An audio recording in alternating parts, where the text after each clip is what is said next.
Hi, my name is Truth, formerly Paul Burton. I was a student, a disciple, a secretary, and a trainer with the Rebirth International, connected to Leonard Orr. And I'm making a video to apologize for some inaccurate information that I taught in that capacity, primarily in the capacity as a trainer and as a rebirther. Um, so, one of the things that Leonard Orr uh, teaches is that he's met, I mean, last time I read it was 13. I'm sure the number is higher by now. That he's met many, many people who are over 300 years of age who have attained physical immortality. And so I shared that idea as well, and I taught that idea to other people, and I need to rescind that. So, I've heard Leonard speak about many of these, immortals that he's met, and the stories really don't add up. For example, one immortal that he met, he said it was a little boy who got on the bus with him and spent some time with him and then left. Another pair of immortals were these two, he claims to have met Rama and Sita from the Ramayana, and that he was at a lake and something paranormal happened on the lake, and then he claims to have met them. So, um, you know, the stories that I've heard him share, and those are the two I remember. I feel like there's another one. He also claims that Heda Khan Babaji um, was an immortal, which I don't necessarily dispute. However, he says that he teaches that after Heda Khan Babaji died, his grave, and they buried him, that his grave actually sunk into the ground. And I had the chance to ask Shastraji, who was Babaji's personal attendant and priest, if that was true, and Shastraji said no. So, um,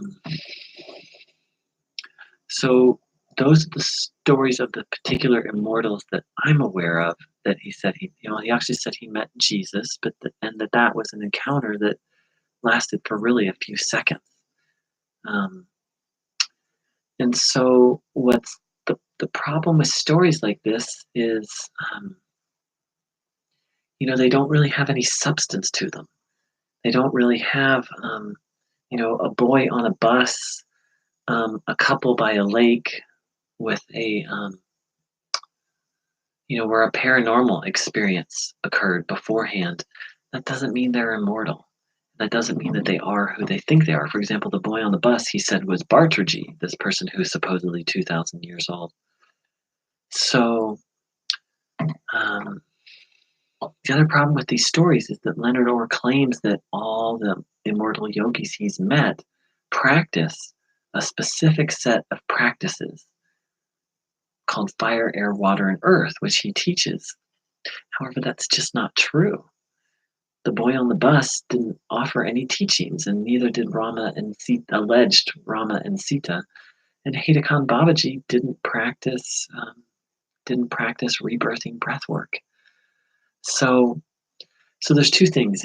I'm apologizing for teaching the information that, Leonard Orr has met these immortal yogis. I just don't think that's accurate. He may have met one or two, and I haven't spent time with him in over 18 years, and so maybe he had. But the stories that he's sharing, it's kind of like, uh, like I said, there's just no substance to them. And the other piece is, from the stories he shared, there's no evidence that these people practice fire, air, and water, earth, and that's how they attained physical immortality. So it's kind of like a claim. It's like a there's just no real meat behind his claims. Now, Heda Khan Babaji was an amazing being. There's no question about it. Um, But that doesn't mean he attained immortality through practicing fire, air, water, and earth, and that this somehow proves that that's the path to immortality. There are actually scriptural references to how to attain immortality. And fire, air, water, earth is not a part of them at all. Um, in fact, it's really based on some fundamental misunderstandings of Indian philosophy, which I'll share in another video.